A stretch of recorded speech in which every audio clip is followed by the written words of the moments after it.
જય શ્રી કૃષ્ણ. મહાદેવ હર. શ્રાદ્ધ પક્ષ.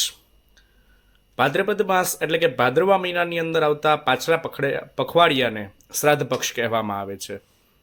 આ શ્રાદ્ધ પક્ષની અંદર હું કે તમે દરેક લોકો આપણા સ્વર્ગસ્થ પિતૃઓને જરૂર યાદ કરતા હોઈએ છીએ.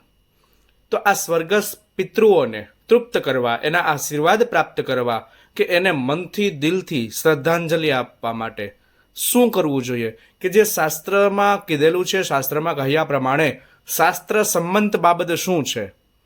તો સૌપ્રથમ 100% એમાં એવું કીધું છે કે મહાલય શ્રાદ્ધ, તમારા પિતૃઓ જે દિવસે દિવંગત થયા હોય તે તિથિને ધ્યાનમાં રાખી તે તિથિને દિવસે આ 15 દિવસમાંથી કોઈ પણ એ તિથિના દિવસે જો મહાલય શ્રાદ્ધ કરવામાં આવે તો તમારા પિતૃઓ અવશ્ય તૃપ્ત થાય છે અને તમને મનગમતા આશીર્વાદની પ્રાપ્તિ કરાવે છે.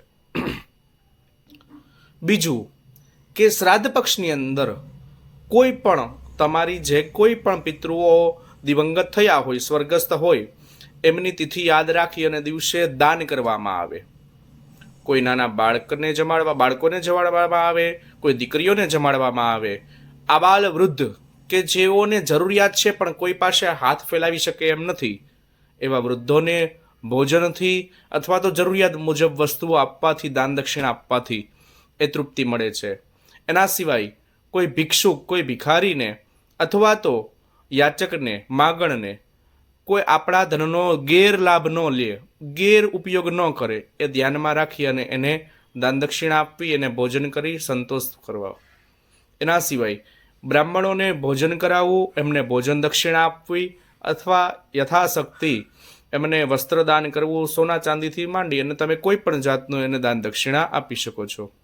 આ રીતે જો દાન દક્ષિણા કરવામાં આવે, એ સિવાય ગાયોને ઘાસચારો નાખવામાં આવે, કૂતરાઓને રોટલા અથવા તો દૂધ ધરવામાં આવે, એમને જમાડવામાં આવે, પક્ષીઓને ચણ નાખવામાં આવે, માછલીઓને કોઈ પણ જાતની લોટ નાખવામાં આવે, લોટની ગોળીઓ નાખવામાં આવે, કીડિયારો પૂરવામાં આવે, તો પિતૃઓ અવશ્ય તૃપ્ત થાય છે, એમના અવશ્ય આશીર્વાદ પ્રાપ્ત